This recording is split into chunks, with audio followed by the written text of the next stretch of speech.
Қайырлы күн баршаңызға. Менің есімім Сая. Бүгін мен сіздермен Сая қытырлақ нанның рецептімен бөлісемін. Ол үшін қоңыраушаны басып, менің каналыма тіркеліп кетіңіздер. Алдымен бір стакан салқын сүтті аламыз. Салқын сүтке қамырымыз жұмсақ болу үшін, әдемі болу үшін 3 қасық қаймақ қосамыз. Осы қаймақтың үстіне разрыхитель саламыз 1 қасық. Қамырымыз көтерілу үшін және көтеріліп пышный болып пісу үшін 1 қасық разрыхитель салғаннан кейін дәміне өздеріңіз қарайсыздар, татымына қарай 1 қасық тұз саласыздар, яғни кішкентай ас қасықпен. Осының үстіне електен өткізіп ұн сала бастаймыз.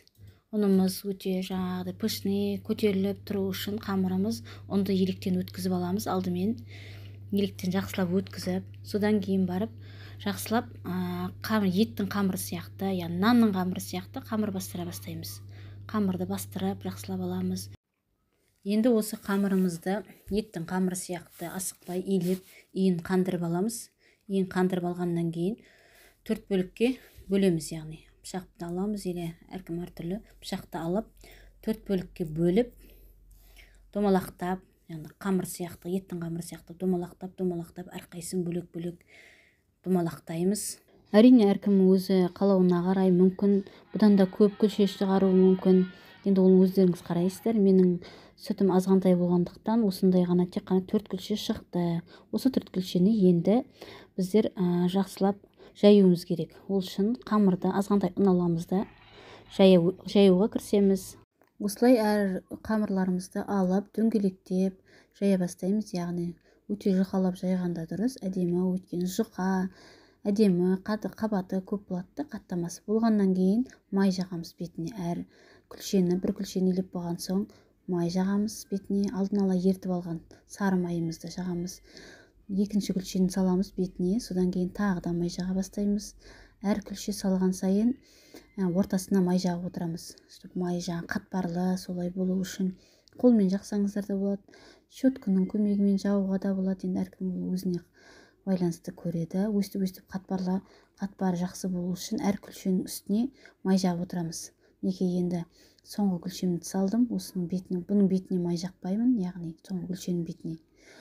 Осыны болғаннан кейін айналдыра бастаймыз, яғни дөңгелектеп айналдырамыз. Осылай өйткені осыны болғаннан кейін, айналдырып болғаннан кейін осыны неге салып қоямыз, пакетке саламын да, яғни өзіңіз білесіз ғой, пакетке, одноразовый пакетке саламыз да, морозильникке аздап салқындатып қоямыз, салқындатуға салып қоямын.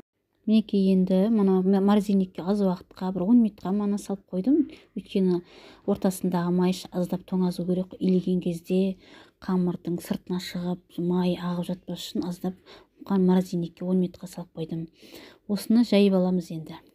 Жіңішкелеп, ақырындап, жұқалап май жағып аламыз да, жайып аламыз. Оқтаудың көмегімен жақсылап, өйткені әдемі, жұқа болу үшін, қатты жұқатылып та жаюдың қажеті жоқ. Осы қамырымызды енді неге саламыз, табаға саламыз, астына қағаз жайсаңыздар да болады, мейлі өз қалауларыңызға қағаз жаямыз да, 1 жұмыртқаны алып алдын ала, яғни шайқап езіп аламыз да, осы қамырымыздың бетіне жағуымыз керек. Қамырдың беті жаңағыдай құрғақ, қатты болып қалмас үшін жұмыртқаны езіп, қолмен болсын, щетканың көмегімен болсын, енді бәрібір жұмыртқаны жақсылап шетіне дейін бәріне жеткізіп аламыз.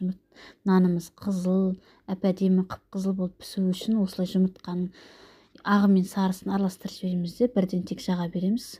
Онда тұрған ештеңе аздап, сосын пышақтың көмегімен болсын, аздап ұзыр салуға болады. Оны енді өз қалауыңызға бойынша қарайсыз, саласыз ба, салмайсыз ба, оны өзіңіз білесіз. Әдемілеп жайып аламыз жұмыртқамызды жан-жағының бәріне жететіндей қылып.